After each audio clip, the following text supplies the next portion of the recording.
The Fir Tree. Out in the woods stood a nice little fir tree. The place he had was a very good one. The sun shone on him. As to fresh air, there was enough of that, and round him grew many large-sized comrades, pines as well as firs.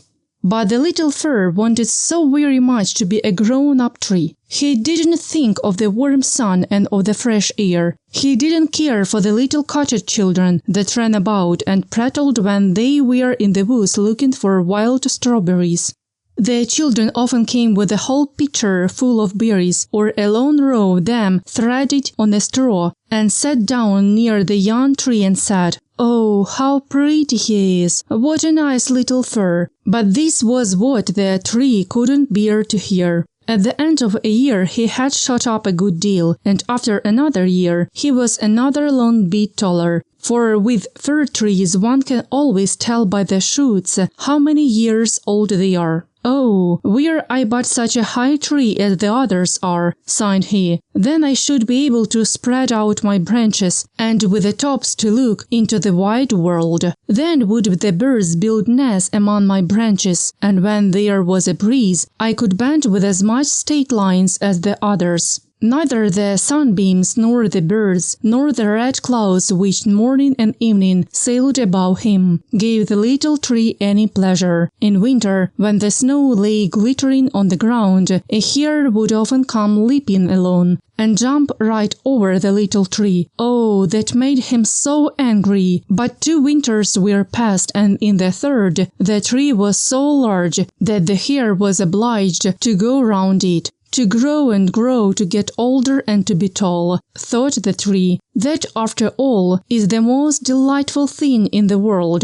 In autumn the woodcutters always came and felled some of the largest trees. This happened every year, and the young fir tree that had now grown to a very comely size trembled at the sight, for the magnificent great trees fell to the earth with noise and cracking. The branches were lopped off, and the trees looked long and bare. They were hardly to be recognized, and then they were laid in carts, and the horses dragged them out of the wood. Where did they go to? What became of them? In spring, when the swallows and the storks came, the tree asked them, "Don't you know where they have been taken? Have you not met them anywhere?" The swallows didn't know anything about it, but the stork looked musing, nodded his head and said, "Yes, I think I know. I met many ships as I was flying hither from Egypt.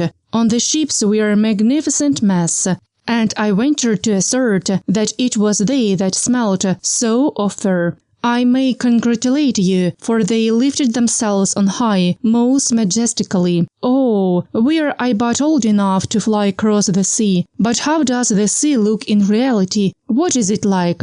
"That would take a long time to explain," said the stork, and with these words off he went.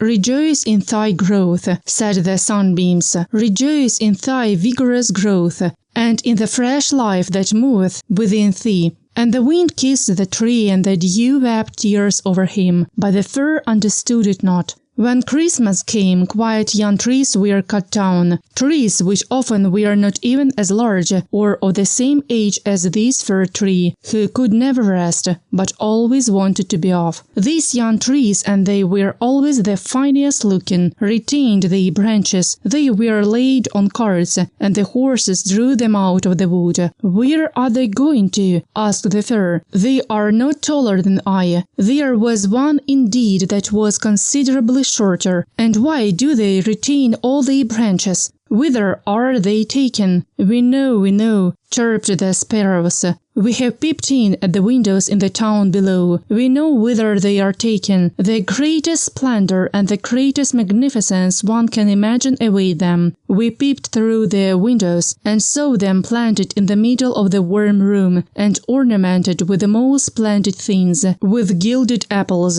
with gingerbread, with toys, and many hundred lights."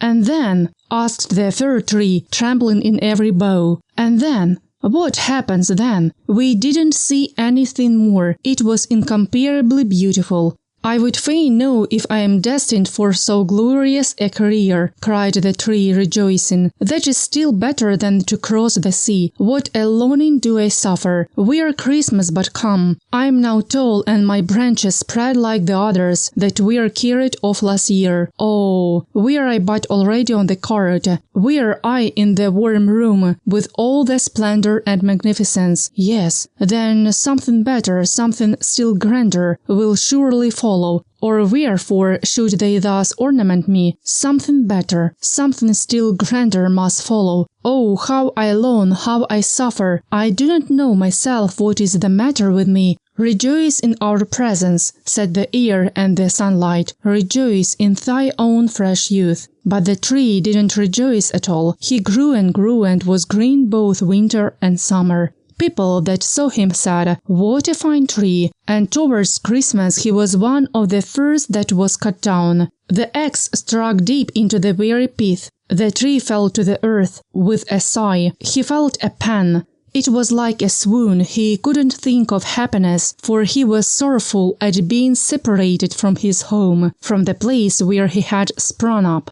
He well knew that he should never see his dear old comrades, the little bushes and flowers around him, any more, perhaps not even the birds. The departure was not at all agreeable. The tree only came to himself when he was unloaded in the courtyard with the other trees, and heard a man say, "That one is splendid. We don't want the others."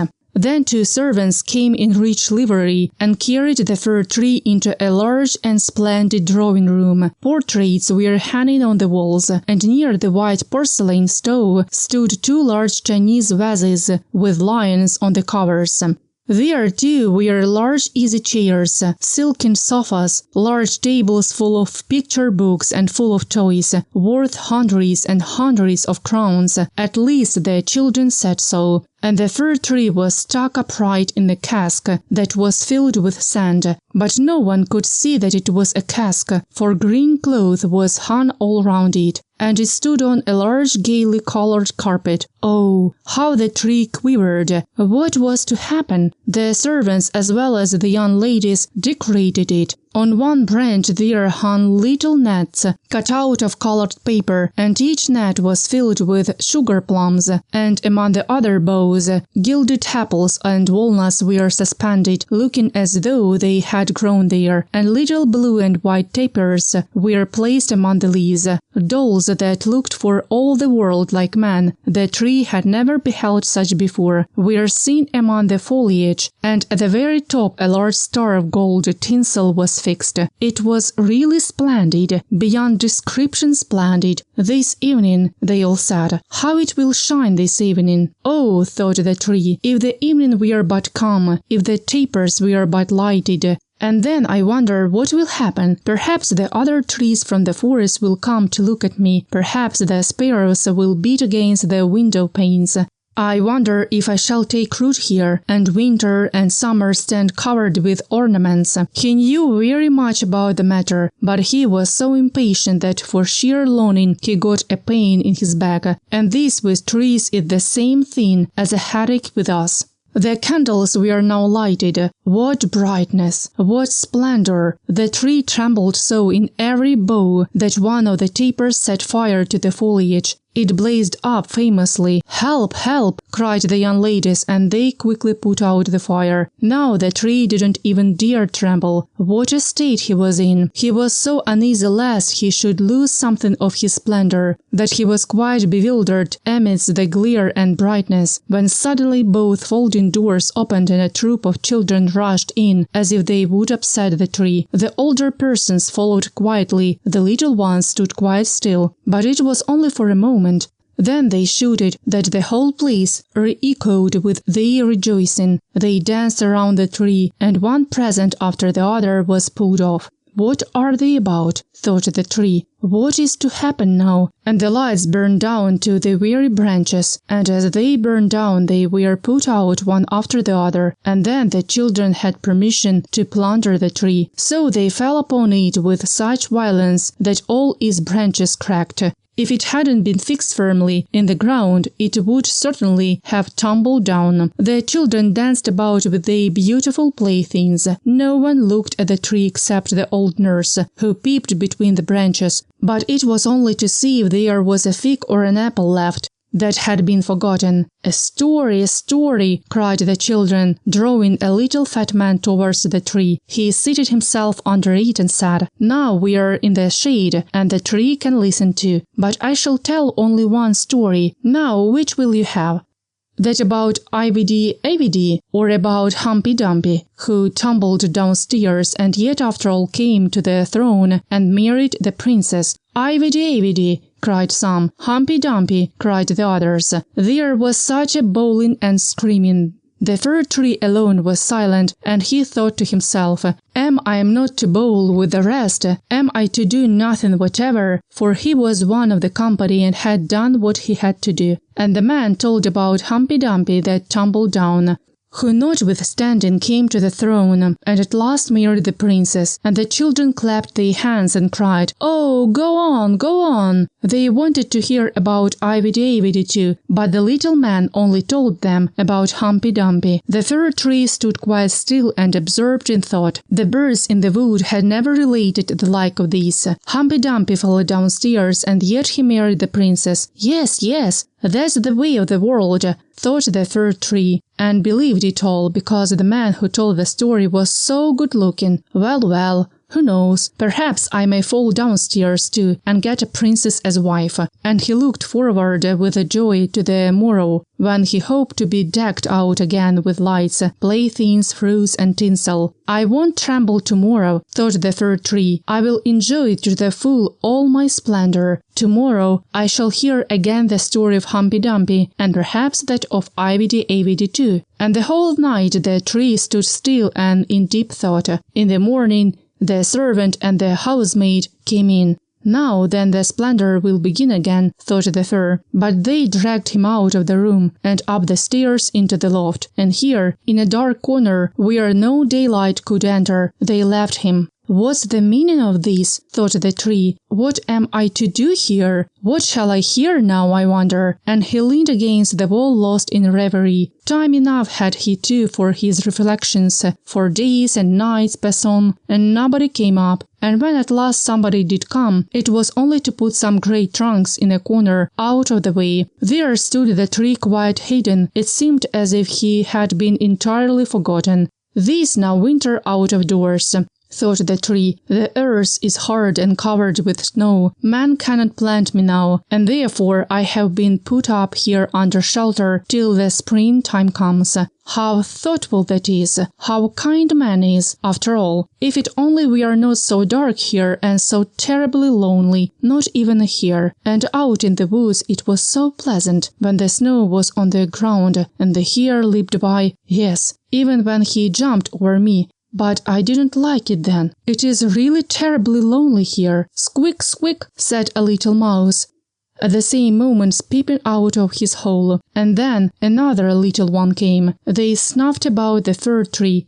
and rustled among the branches. "It is dreadfully cold," said the mouse, "but for that it would be delightful here, old fir, wouldn't it?" "I am by no means old," said the fir tree. "There is many a one considerably older than I am." "Where do you come from?" asked the mice, "and what can you do?" They were so extremely curious. "Tell us about the most beautiful spot on the earth. Have you never been there? Were you never in the larder, where cheeses lie on the shelves, and hams hang from above, where one dances about on tallow candles, that place where one enters lean and comes out again fat and portly?" "I know no such place," said the tree, "but I know the wood where the sun shines and where the little bird sings." And then he told all about his youth, and the little mice had never heard the like before, and they listened and said, "Well, to be sure, how much you have been! How happy you must have been!" "I," said the fir tree, thinking over what he had himself related, "yes, in reality those were happy times. And then he told about Christmas Eve, when he was decked out with cakes and candles. "Oh," said the little mice, "how fortunate you have been, old fir tree."